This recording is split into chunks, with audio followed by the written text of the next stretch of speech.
Kami turun berempat. Anak itu mendaki bersama ayahnya. Usianya baru 10 tahun. Langkahnya kecil, tapi semangatnya besar. Semua pendaki mengenalnya, karena ia selalu menyapa. Saat rombongan turun sore hari, ayahnya menggenggam tangan anak itu erat, tidak pernah dilepas.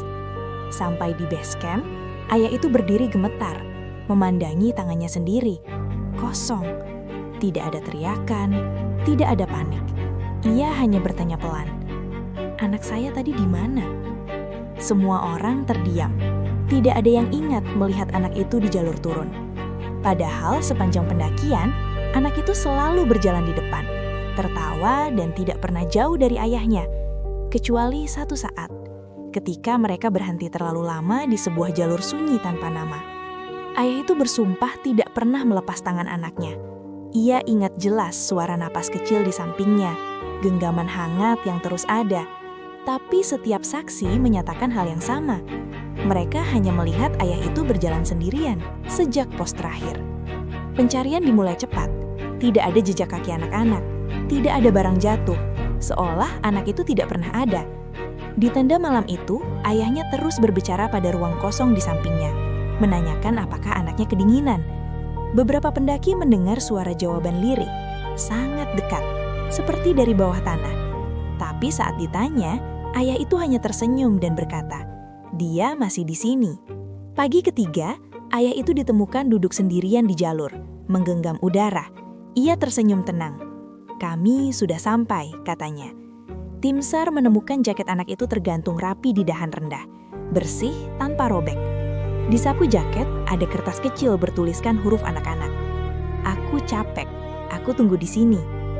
Tidak ada tubuh, tidak ada darah. Sejak hari itu, pendaki sering melapor melihat anak kecil berdiri di jalur turun, menunggu seseorang yang tidak pernah datang.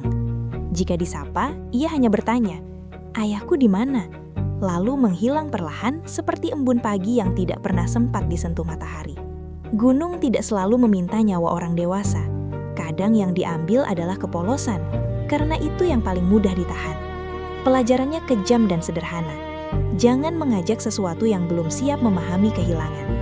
Anak itu tidak tersesat. Ia menunggu. Ayahnya tidak selamat. Ia hidup dalam penyangkalan. Dan gunung menyimpan keduanya dalam peran yang berbeda. Ada kehilangan yang tidak berakhir dengan kematian, tapi dengan pengulangan. Menunggu dan mencari tanpa pernah bertemu. Itu jauh lebih menyakitkan, karena harapan terus hidup, sementara kepastian tidak pernah datang untuk mengakhiri rasa sakitnya. Jika kamu mendaki, pahami siapa yang kamu bawa bersamamu. Gunung tidak peduli usia atau niat baik. Bagikan cerita ini agar pendaki lain lebih berhati-hati membawa anak ke jalur yang sunyi. Tulis di komentar jika kamu pernah merasa ditunggu saat turun gunung. Subscribe tanpa jejak, karena ada cerita yang tidak ingin ditakuti, tapi ingin diingat, tentang seorang anak yang masih berdiri di jalur turun, memegang jaketnya sendiri, menunggu tangan yang dulu menggenggamnya dan tidak pernah kembali.